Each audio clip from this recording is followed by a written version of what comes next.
नमस्कार, IND special में आप सभी का बहुत स्वागत है। मैं हूं विवेक पांडे आपके साथ। सिंगल यूज प्लास्टिक पर पूरी तरह से बैन लगा दिया गया है। केंद्र सरकार ने यह बड़ा फैसला लिया है। आज यानी कि 1 जुलाई से पूरे भारत में सिंगल यूज प्लास्टिक से बनी कुल 19 चीजें बैन कर दी गई हैं। नियम न मानने वालों पर कार्रवाई होगी। पर्यावरण सुरक्षा में एक बड़ा कदम बताया जा रहा है, लेकिन उससे बड़ी बात कि आखिर ये कदम क्यों उठाना पड़ा। दरअसल प्लास्टिक के बढ़ते दुष्प्रभाव को रोकना इसका बड़ा कारण है। पर्यावरण को बचाने की ओर ये बड़ा कदम है और इसका रिसाइकल यानी कि सिंगल यूज प्लास्टिक का रिसाइकल बेहद खर्चीला होता है, प्रकृति को बेहद नुकसान भी करता है। यूज एंड थ्रो, जिस तरह से हम ऐसे प्लास्टिक जिसको उपयोग करते हैं फेंक देते हैं, इस तरह के प्लास्टिक को पूरी तरह से प्रतिबंधित कर दिया गया है। इन पर बैन लगा दिया गया है। अब हम आपको बताते हैं आखिर सिंगल यूज प्लास्टिक किसे कहा जाता है। तो 40 माइक्रोमीटर से कम के प्लास्टिक को हम सिंगल यूज प्लास्टिक कहते हैं। तो केंद्रीय पर्यावरण मंत्रालय ने इसे लेकर लिस्ट जारी की है और सिंगल यूज प्लास्टिक से बनी 19 चीजों पर बैन लगा दिया गया है, जिसका प्रभाव मध्य प्रदेश और छत्तीसगढ़ में भी देखा जाएगा।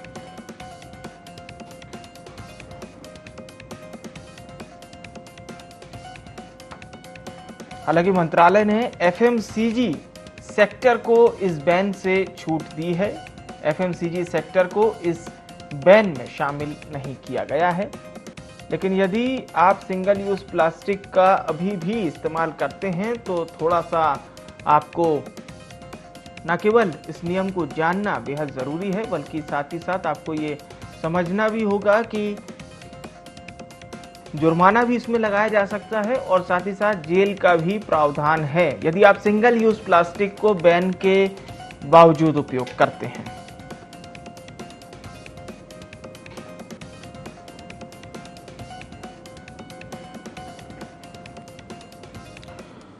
तो यूज एंड थ्रो की परंपरा को हमें बदलना है, क्योंकि यदि सिंगल यूज प्लास्टिक को हम इसी तरह से उपयोग करेंगे तो जाहिर सी बात है इसका एक बड़ा असर हमारी प्रकृति पर तो होगा ही होगा, साथ ही साथ जो प्राकृतिक संसाधन है उसे भी हम खो सकते हैं। तभी ये बड़ा फैसला भारत सरकार ने लिया। हमारे साथ इस खबर पर रायपुर से हमारी संवाददाता निधि प्रसाद सीधा जुड़ चुकी हैं, साथ ही साथ भोपाल से भी हमारे साथ आमिर खान जुड़ रहे हैं। निधि, सबसे पहला सवाल आपसे, क्योंकि छत्तीसगढ़ में जब आपने मंत्री शिव डहरिया से बात भी की थी तो उन्होंने बताया भी था कि किस तरह से हम इसको लागू करने जा रहे हैं और खासतौर से वन संपदा वाला क्षेत्र है छत्तीसगढ़। तो मैं जरूर आपसे जानना चाहूंगा कि छत्तीसगढ़ की क्या कुछ तैयारी है, क्योंकि अभी रूल तो सबको पालन करना पड़ेगा। जी बिल्कुल, निश्चित तौर पर सिंगल यूज प्लास्टिक पर केंद्र सरकार ने आज से बैन कर दिया है, क्योंकि कहीं ना कहीं सिंगल यूज प्लास्टिक का जो रिसाइकल होता था वो काफी खर्चीला माना जाता है और इसी के तहत अगर हम बात करें तो सिंगल यूज प्लास्टिक जो है उस पर बैन लगना बहुत ही ज्यादा आवश्यक भी था, क्योंकि जिस तरह से हम देखते हैं कि प्लास्टिक का उपयोग करने के बाद लोग उसे यूं ही छोड़ देते हैं और उसे कहीं ना कहीं एक तरह से खत्म करना बहुत मुश्किल हो जाता है। तो इस मुश्किल कार्य को वापस से मुश्किल ना बनाया जाए और इस पर कई तरह की तमाम कार्रवाई की जाए। और कार्रवाई की अगर हम बात करें तो जो जनता है उसमें जागरूकता की कमी है देखने को मिली है और जिस तरह से भारत सरकार ने एक अहम निर्णय लिया है उस निर्णय के बाद अब छत्तीसगढ़ में भी ये निर्णय लागू किया जाएगा। हाल ही में जिस तरह से नगरीय प्रशासन श्रम मंत्री शिव कुमार डहरिया ने हमसे चर्चा की थी, उनका साफ तौर पर कहना था कि सिंगल यूज प्लास्टिक जो है उनका छत्तीसगढ़ में भी उसे बैन किया जाएगा और इसकी तैयारी जो है वो अब हो चुकी है। लगातार जो है निगम का जो अमला है वो कार्रवाई करता नजर आ रहा है। जगह जगह जाकर ये चेक किया जा रहा है कि सिंगल यूज प्लास्टिक का उपयोग लोग कर रहे हैं या नहीं, या फिर दुकानों पर अगर हम बात करें तो क्योंकि जिस तरह से कानून बनाया गया है सिंगल यूज प्लास्टिक को लेकर साफ तौर पर कहा गया है कि इस पर कानूनी कार्रवाई भी की जाएगी और इस कार्रवाई के तहत 5 साल की सजा या 1 लाख रुपए जुर्माना हो सकता है। कहीं ना कहीं पर्यावरण को एक तरह से दूषित करता है प्लास्टिक और जिस तरह से अगर हम बात करें तो मवेशी भी जो है वो कई बार प्लास्टिक जो है वो खा लेते हैं, जिसकी वजह से उन्हें भी कहीं ना कहीं परेशानी होती है। तो जिस तरह से पर्यावरण को अनुकूल व्यवस्था देना, ऑक्सीजन की भारी मात्रा में कमी होना, कहीं ना कहीं प्लास्टिक जो है वो हम अपने दैनिक उपयोग में बहुत ज्यादा यूज करते हैं और इसी के तहत इस पर कार्रवाई करते हुए भारत सरकार ने ये एक बड़ा कदम उठाया है कि सिंगल यूज प्लास्टिक पर बैन किया जाए। एक मुख्य कारण है सिंगल यूज प्लास्टिक का, कभी भी प्लास्टिक की अगर रिसाइकलिंग होती है तो वो काफी खर्चीली होती है, काफी महंगा पड़ता है। तो इसके तहत अब जो कागज की बनी चीज है, कार्डबोर्ड से बनी चीज है या फिर जो थैले होते हैं कपड़े के, इसका यूज करने का रिसाइकिल करना उसके मुकाबले काफी आसान होता है। बिल्कुल बिल्कुल निधि, आमिर का रुख करते हैं। आमिर, मध्य प्रदेश की अगर हम बात करें तो कई बार सिंगल यूज प्लास्टिक पर बैन तो लगाया गया, लेकिन हर बार वही होता है, एक बार सरकार कदम उठाती है वापस पीछे खींच लेती है।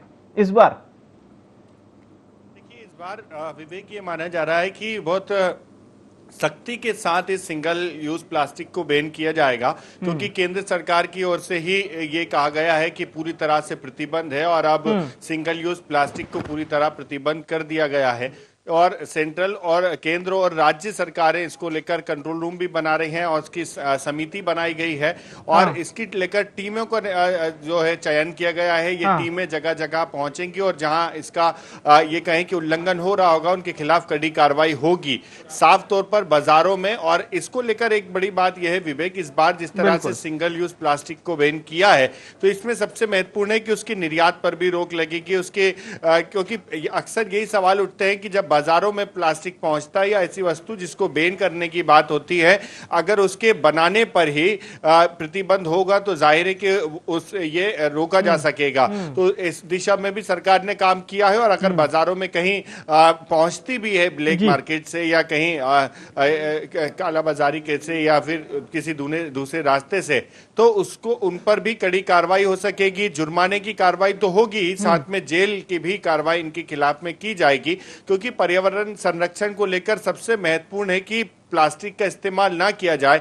और मध्य प्रदेश की बात की जाए तो पर्यावरण को बचाने की दिशा में राज्य सरकार लगातार लोगों से अपील भी कर रही है और आज भी मुख्यमंत्री शिवराज सिंह चौहान और भाजपा प्रदेश अध्यक्ष वीडी शर्मा के नेतृत्व में पूरे प्रदेश भर के अंदर ग्रीन संकल्प अभियान चलाया गया और बड़े स्तर पर वृक्षारोपण हुआ। जितने भी महापौर और पार्षद पद के प्रत्याशी हैं सबने वृक्षारोपण किया है। तो बड़ी बात, बड़ा संकल्प और एक इससे अपील, लोगों के बीच मैसेज कि लोग पर्यावरण संरक्षण के प्रति जागरूक हों, पर्यावरण को बचाएं, प्लास्टिक का इस्तेमाल ना करें। और पूरी तरह से अब केंद्र सरकार ने जिस तरह से बड़ा कदम उठाया, पहल अच्छी है सरकार की, लेकिन अब ये भी देखना होगा निधि की जमीन पर हालात किस तरह से बदलते हैं, क्योंकि आम जन को आप बदल नहीं सकते इतना जल्दी। लोगों के अंदर कोई भी चीज हो, सिंगल यूज प्लास्टिक एक तरह से अगर हम प्रति व्यक्ति बात करें तो हर व्यक्ति इसका यूज करता है, ट्रेवल के दौरान हो, ऑफिस के टाइम हो, इसका यूज होता है।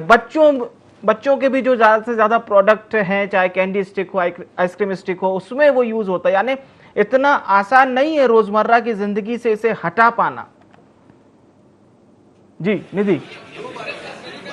जी बिल्कुल, निश्चित तौर पर जिस तरह से सिंगल यूज प्लास्टिक की अगर हम बात कर रहे हैं तो बहुत ज्यादा जरूरी है कि जनता में जो जागरूकता है वो आ सके, क्योंकि सबसे ज्यादा जनता में जागरूकता का अभाव देखा है। क्योंकि जो सिंगल यूज प्लास्टिक है वो हमारे दैनिक उपयोग में इतना ज्यादा होता है कि हमें खुद ज्ञात नहीं होता कि हम कितनी ज्यादा प्लास्टिक का उपयोग कर रहे हैं। डिस्पोजल की अगर हम बात करें, यहाँ तक कि छोटे बच्चों के खिलौने तक जो हैं वो प्लास्टिक से बने होते हैं। इसके अलावा जो मिल्क बॉटल की अगर हम बात करें, वो मिल्क बॉटल भी प्लास्टिक की बनी होती है जो हम बच्चों को यूज करवाते हैं। तो कहीं ना कहीं ये भी एक बड़ी जागरूकता का जो अभाव है वो देखने को हमें मिलता है। तो कहीं ना कहीं सिंगल यूज प्लास्टिक के लिए जनता की जागरूकता होना क्लियर हो रहा है, जागरूकता बहुत जरूरी है। बहुत बहुत धन्यवाद निधि और आमिर, आप दोनों का। दर्शकों तक आपने जरूरी जानकारी पहुंचाई और सबसे बड़ा वो कारण बताया कि आखिर क्यों बैन करना पड़ा केंद्र सरकार को सिंगल यूज प्लास्टिक को। अब हमारे साथ विशेषज्ञ भी जुड़ चुके हैं चर्चा के लिए। डॉक्टर सुभाष पांडे जी हमारे साथ जुड़ चुके हैं, पर्यावरणविद हैं। डॉक्टर सुभाष पांडे जी, आपका बहुत स्वागत है IND 24 में। सर, मैं आपसे ये सवाल जरूर करना चाहूंगा कि ये जो सिंगल यूज प्लास्टिक होता है, इसका कितना भाग यानी हमारे प्रकृति को नुकसान पहुंचा रहा है, क्योंकि ये बताया जा रहा है कि 100% में से महज 40% ही हम इसको एक तरह से न केवल इसको डस्ट के तौर पर ही फेंक पा रहे हैं, 60% भाग ऐसा है जिसे अभी भी हम या तो वो प्रकृति में चला जाता है, नदी में चला जाता है या नाले में। डॉक्टर सुभाष पांडे जी। नहीं, तुम्हारा है ना, बेसिकली ये प्रश्न जो है इस तरह से नहीं है। भाई प्रकृति में चला जाता है, इसका मतलब नदी में जाने का मतलब प्रकृति में थोड़ी जा रहा, वो भी तो हमारे पास ही आ रहा है।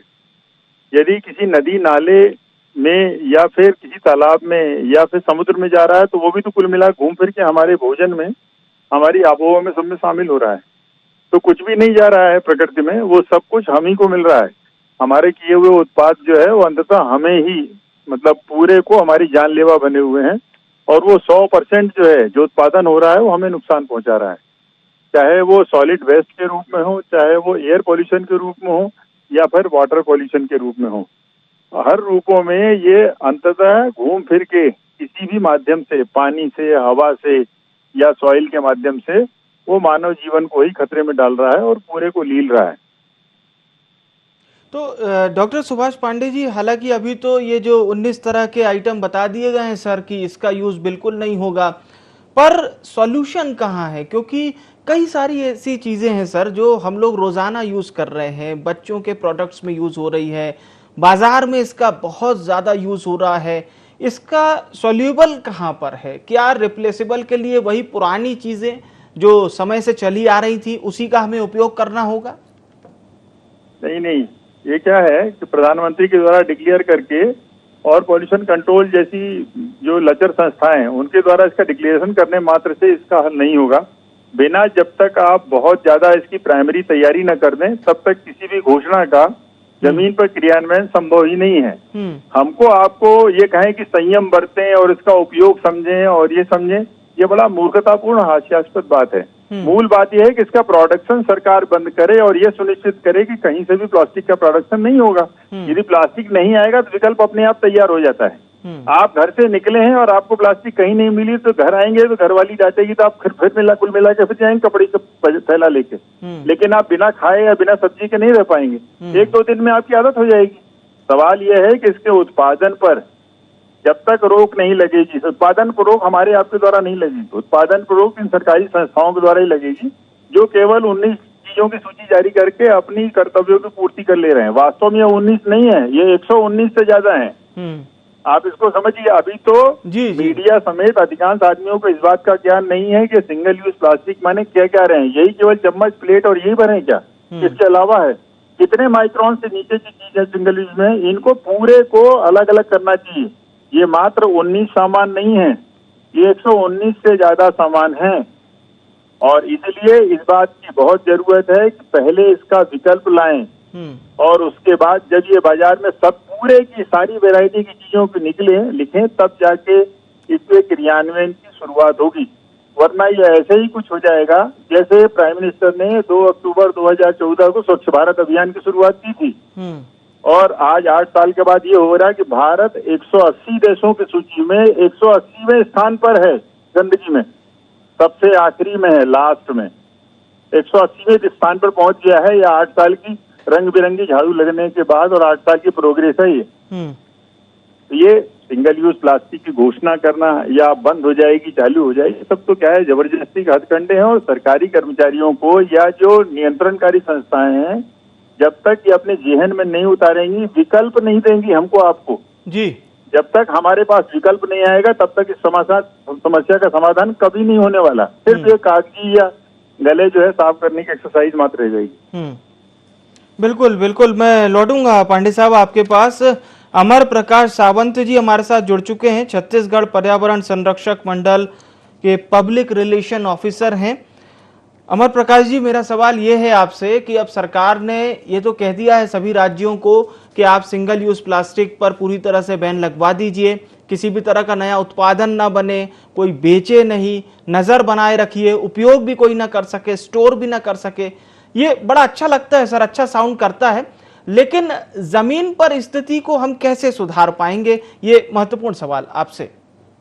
देखिए, छत्तीसगढ़ पर्यावरण संरक्षण मंडल का होने के नाते मैं आपसे बताना चाहूंगा कि छत्तीसगढ़ पर्यावरण संरक्षण मंडल ने सिंगल यूज प्लास्टिक के विरुद्ध पिछले 3-4 महीने में बहुत व्यापक स्तर पर जन जागरूकता अभियान चलाया है। जगह जगह हम लोगों ने होर्डिंग्स लगाई लोगों को जागरूक करने के लिए। इसके अतिरिक्त जो एलईडी स्क्रीन्स हैं चौक चौराहों पर, वहां पर हमने सिंगल यूज प्लास्टिक के विरुद्ध अभियान चलाया। उसमें फिल्म्स दिखाई गई, सिंगल यूज प्लास्टिक क्या है, सामान्य जन को ये समझाने का प्रयास किया।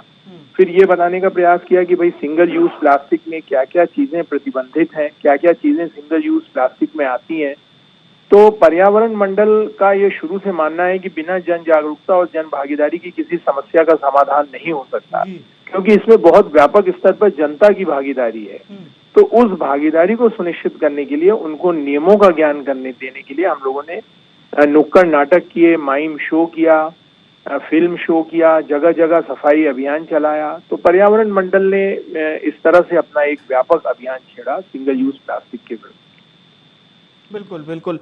तो अमर प्रकाश जी, एक महत्वपूर्ण बात यह भी है, छत्तीसगढ़ चूंकि वन संपदा से परिपूर्ण क्षेत्र है और ज्यादातर यहाँ पर हमारे यहाँ ट्राइबल निवास करते हैं, लेकिन वहां पर भी सर ये देखा गया कि सिंगल यूज प्लास्टिक से वो भी अछूते नहीं रहे, वहां पर भी ये एक बड़ी समस्या आई। तो क्या वन क्षेत्रों के लिए कुछ अलग से योजना है या फिर यही जागरूकता कार्यक्रम सभी जगह आप लोग चला रहे हैं?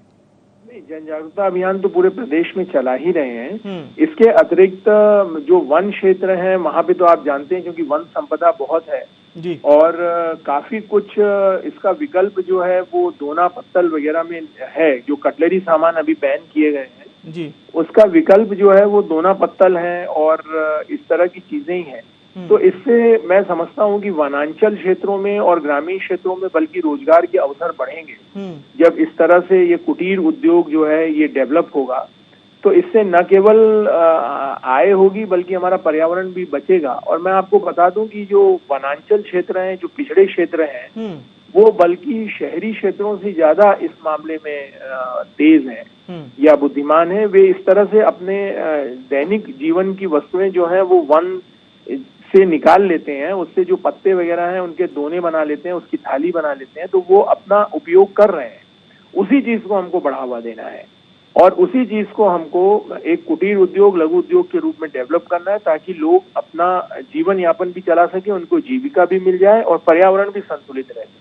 बिल्कुल बिल्कुल। और ये काफी महत्वपूर्ण है सर, क्योंकि जब तक आप लोगों को अवेयर नहीं करेंगे, बताएंगे नहीं कि भाई ये चीजें भी सिंगल यूज प्लास्टिक में आती, बहुत लोगों को ये जानकारी सही में नहीं पता चल पाती है। बिल्कुल। अमर प्रकाश जी, मैं एक फाइनल कमेंट के लिए आपके पास लौटूंगा। पर्यावरणविद डॉक्टर सुभाष पांडे जी भी हमारे साथ लगातार बने हुए हैं। डॉक्टर सुभाष पांडे जी, मध्य प्रदेश और छत्तीसगढ़ में जो जंगल क्षेत्र है वहां पर भी सरकार अपनी तरह से कई योजनाएं भी चला रही है और वेलफेयर स्कीम के तहत भी तमाम लोग वहां पहुंच रहे हैं, चाहे एनजीओ से जुड़े लोग हो या फिर सरकार के अपने नुमाइंदे हैं। लेकिन सर, और चीजें हम क्या कर सकते हैं जिससे ज्यादा से ज्यादा इसका प्रचार प्रसार हो और लोग भी अब कहें कि भाई अब सिंगल यूज प्लास्टिक को हम यूज नहीं करेंगे? मेरा ये कहना है, वो जो आपके जो दूसरे अभी सज्जन पर्यावरण संरक्षण से हैं, यदि वो सुन रहे हो तो उनसे इसका जवाब लीजिए कि आपके हाथ में मिठाई डाल करके रखकर उपलब्ध करा करके आपको बोले कि मिठाई नहीं खाना है, आप में अवेयरनेस फैल की सब चारों तरफ होर्डिंग और बोर्ड लगा देंगे तो मिठाई खाना बंद कर देंगे? क्या हास्यास्पद बातें मचा रखी हैं लोगों ने। इस बात को समझना होगा कि सरकार उत्पादन रोके, ये पर्यावरण संरक्षण या पर्यावरण प्रदूषण जो बोर्ड हैं ये इस बात को एश्योर करें कि मार्केट में ये चीजें नहीं आएंगी। यदि प्लास्टिक या प्लास्टिक जन्य पदार्थ नहीं आएंगे जिनको सिंगल यूज प्लास्टिक नाम के टेक्निकल शब्द डाल दिया गया है, जिसका ज्ञान बड़े बड़े पढ़े लिखों का आज तक नहीं है, यदि आप प्रोडक्शन बंद करेंगे तब तो बात होगी। प्रोडक्शन चालू रखेंगे, वो कह रहे हैं हमने अवेयरनेस के लिए होर्डिंग्स लगा दिए हैं बड़े बड़े। अरे सवाल इसका है कि आप अपनी ड्यूटी पूरी करिए। ये ड्यूटी अवेयरनेस भर की ड्यूटी नहीं है। बात यह है मार्केट में प्रोडक्शन नहीं आए। 125 डेसिबल से ऊपर के जो फटाके हैं उन पर बैन लगवाया था मैंने मध्य प्रदेश, छत्तीसगढ़ और राजस्थान में अपनी याचिका लगाई थी। आज तक नहीं लगा उस पर बैन। वो उनका उत्पादन होता है, मार्केट में बिकते रहती हैं। तो बात यह है कि सरकार और सरकार की एजेंसियां उत्पादन पे जोर डालें। एक हाथ में देने के बाद बोल रहे दूसरे हाथ से कि मन आप बंद करो, आंख बंद कर लेना, यूज मत करना। ऐसा कभी हो सकता है प्रैक्टिकली? इस बात को समझना चाहिए, इस बात का जवाब जो खोजना चाहिए। होर्डिंग लगाने भर से क्या होगा? उपलब्ध रहेगी मार्केट में चीज तो लोग यूज करेंगे, उपलब्ध नहीं होगी तो कोई यूज ही नहीं करेगा, चाहे इच्छा होगी तब भी नहीं यूज कर पाएगा। ठीक है, आपने जो सवाल पूछा है अमर प्रकाश जी से इसका जवाब लेते हैं पांडे जी। अमर प्रकाश जी, सर वेलफेयर और जन जागरूकता, जनसंपर्क के जरिए फैलाना, और जो बात डॉक्टर सुभाष कह रहे हैं कि कुछ कड़े निर्णय भी लेने चाहिए, क्या कुछ कठिन एक्शन या कड़े निर्णय में अभी हम पीछे हैं? मतलब ये एक स्पेशल कोई सरकार की बात नहीं कह रहा हूं, ये एक ओवरऑल आपका कमेंट जी। देखिए, इसमें क्या है, छत्तीसगढ़ राज्य में तो सन 17 से ही प्लास्टिक के कैरी बैग्स पर पूरी तरह से प्रतिबंध है और छत्तीसगढ़ में इस तरह का कैरी बैग उत्पादन भी नहीं हो रहा है। लेकिन आसपास के राज्यों से, पड़ोसी राज्यों से ये चीजें यहाँ आती हैं और लोग धड़ल्ले से इसका उपयोग करते हैं। तो अब चूंकि ये चीजें बैन कर दी गई हैं, अब कानूनी रूप से सबके ऊपर कार्रवाई का प्रावधान है, तो सबके ऊपर कार्रवाई as a regulatory authority Chhattisgarh Paryavaran Sanrakshan मंडल पीछे नहीं हटेगा। अभी भी नगर निगम वगैरह जो स्थानीय निकाय हैं उनके साथ दस्ते बनाए जा रहे हैं, उनकी टीम बनाई जा रही है और एक व्यापक स्तर पर अभियान चलाया जाएगा। केवल जन जागरूकता तक छत्तीसगढ़ पर्यावरण संरक्षण मंडल सीमित नहीं है। मैं आपके माध्यम से बताना चाहता हूं कि छत्तीसगढ़ पर्यावरण संरक्षण मंडल कठोर कार्रवाई के लिए भी तत्पर है और पूरी तरह से कार्रवाई की जाएगी। आसपास के राज्यों से हमारे यहाँ प्लास्टिक के कैरी बैग्स आते थे, इसलिए प्लास्टिक के कैरी बैग छत्तीसगढ़ में दिखाई पड़ते थे। अब क्योंकि नेशनल लेवल पे ये बैन लगाया गया है, तो सारे स्टेट जब एक साथ बैन करेंगे तो निश्चित रूप से किसी स्टेट में इस तरह के कैरी बैग्स आपको देखने को नहीं मिलेंगे। ये बात बिल्कुल सही है कि इस तरह का उत्पादन पहले बंद होना चाहिए, नहीं तो आप विज्ञापन तो तंबाकू के उसमें भी दिया जाता है लेकिन लोग उपयोग करते हैं। पांडे जी ने बिल्कुल सही कहा, लेकिन मैं फिर भी आपसे ये कहना चाहूंगा कि अब चूंकि नेशनल लेवल पे ये बात उठी है, सारे स्टेट्स में बैन लगाया गया है, तो निश्चित रूप से ये कैरी बैग्स का उत्पादन बंद होगा। और मैं बार बार ये कहूंगा कि छत्तीसगढ़ में इस तरह के कोई भी कारखाने कार्यरत नहीं है जिसमें प्लास्टिक के कैरी बैग्स बनते हैं। बिल्कुल। अमर प्रकाश जी, बहुत बहुत धन्यवाद हमारे साथ चर्चा में जुड़ने के लिए। एक बार फिर से हम डॉक्टर सुभाष पांडे जी का रुख करते हैं। डॉक्टर सुभाष पांडे जी, जो बात अमर प्रकाश जी बता रहे थे, तो जनसंपर्क के जरिए भी एक सर अच्छा माध्यम होता है। हालांकि एक्शन लेने की जो बात है उसमें सरकारें दावा तो करती हैं कि हम एमपीपीसीबी या पीसीबी के जरिए तमाम एक्शन ले रहे हैं, फैक्ट्री पे जा रहे हैं, माइक्रोन चेक करते हैं क्या है, लेकिन उसके बावजूद भी जो बात अमर प्रकाश जी ने कही कि छत्तीसगढ़ में भले मैन्युफैक्चर नहीं हो रहा हो लेकिन अन्य राज्यों से वो पन्नी आ जाती है, वो पॉलिथीन बैग्स आ जाते हैं, उस पर रोक लगाने के लिए क्या अहम कदम उठाने चाहिए सरकार को? खास तौर से बात यह है, इच्छा शक्ति की जरूरत है जी। जब तक इच्छा शक्ति नहीं होगी तब तक जो है केवल प्राइम मिनिस्टर के कहने से या मुख्यमंत्री के कहने से या किसी कोर्ट के कहने से कोई कार्रवाई नहीं होगी। इस बात को और प्राइम मिनिस्टर के कहने पर ये राज्यों के लोग अलग अलग इसको एक नोटिफिकेशन जारी किया है। मैंने 2016 में 04/2016 में याचिका लगाई थी। उस याचिका में इस पर बैन लगाने की बात पहले ही आदेश कर चुका है national green tribunal Bhopal, Madhya Pradesh, Chhattisgarh और राजस्थान सरकारों में। लेकिन सवाल यह है कि जब सरकारों की इच्छा शक्ति ही नहीं होगी, मार्केट में चीजें उपलब्ध होती रहेंगी, तो जनता जो है उसको बोलना है कि आप नैतिक आधार पर बंद कर लीजिए, अवेयरनेस फैला रहे इसलिए बंद कर दीजिए, ये सब तो कोरी बेईमानी और खालिश जो है केवल जुमलेबाजी से अधिक नहीं है। और दिल्ली से लेकर के नीचे तक सिर्फ जुमलेबाजी ही चल रही है, उससे पर्यावरण का पूरा नुकसान होगा। इसीलिए मैंने जैसा कहा ना, भारत की स्थिति आज 180 देशों की सूची में 180वां हो गई है लास्ट में। पर्यावरण के प्रदूषण की स्थिति में 180 स्थान मिल गया है उसको। तो सर ये आप जो रैंकिंग बता रहे हैं ये ओवरऑल सभी तरह के प्रदूषण को लेकर बनाई गई है क्या? हाँ, लेकिन उसमें सबसे ज्यादा जो प्रदूषण होता है वो प्लास्टिक जन्य पदार्थों का होता है। आज यदि म्युनिसिपल के कचरे को देखिए तो म्युनिसिपल कचरे में 85% पॉलिथीन है। मेरी एक याचिका इस पर भी लगी है MSW पर, इसलिए मैं कह रहा हूँ। मैंने अक्टूबर 2013 में याचिका लगाई थी, उसमें ये प्लास्टिक का पता चला कितना प्लास्टिक है। तब 2 अक्टूबर 2014 को, एक साल बाद जो है केंद्र सरकार ने इसी को संज्ञान में लिया था। सवाल यह है कि जब उस पर अमल ही नहीं होगा तो चाहे वो कोर्ट बोल ले, चाहे वो प्राइम मिनिस्टर बन ले, जब ये सरकारी तंत्र बाहर आएगा और ठोस कदम उठाएगा। मेरी बात बहुत ध्यान से समझिए, यदि उत्पादन बंद हो जाएगा तो आपकी इच्छा होगी तब भी उत्पादन पर रोक लगी होगी, नहीं आएगी। तो आप अपने मीडिया के माध्यम से और समस्त जितने सुनने वाले हैं उनके माध्यम से इस बात को उठाइए कि उत्पादन पर रोक लगाया जाए। एक पॉइंट केवल यदि उत्पादन पर रोक लग जाएगा तो हमारी आपकी क्या मजाल, क्या कहीं ढूंढ के लाएंगे, क्या पैदा करेंगे प्लास्टिक? बिल्कुल बिल्कुल। सिर्फ उत्पादन पर रोक लगे तो इस समस्या का समाधान होगा, वरना वैसे जैसे बाकी सब जुमलेबाजी हो रही है ये भी जुमलेबाजी में खत्म हो जाएगा। हमारे जैसे जो इन्वायरमेंटलिस्ट है उनका जीवन ही जो है इसी में व्यर्थ चला जा रहा है। जी बिल्कुल। डॉक्टर सुभाष पांडे जी, अहम बात आपने कही कि मैन्युफैक्चरिंग रोकनी चाहिए। उत्पादन अगर रुक जाएगा तो जाहिर सी बात है सोसाइटी में चीज प्रोवाइड नहीं होगी। बहुत बहुत धन्यवाद हमारे साथ जुड़ने के लिए doctor Subhash Pandey ji. Single use plastic पर पूरे देश में आज से बैन लगा दिया गया है और अब यह भी बताया जा रहा है कि यदि सिंगल यूज प्लास्टिक का आप उपयोग करते हैं तो सेक्शन 15 के तहत एक्शन लिया जाएगा, जिसमें 5 लाख तक का जुर्माना है और साथ ही साथ इसमें जेल का भी प्रावधान है। लेकिन सबसे बड़ी बात यह है कि सिंगल यूज प्लास्टिक का जो कचरा, भारत की अगर हम बात करें तो 26,000 टन प्लास्टिक कचरा रोजाना निकलता है। इसमें से 60% स्टोर कर लिया जाता है और 40% कचरा नदी नालों में मिलता है।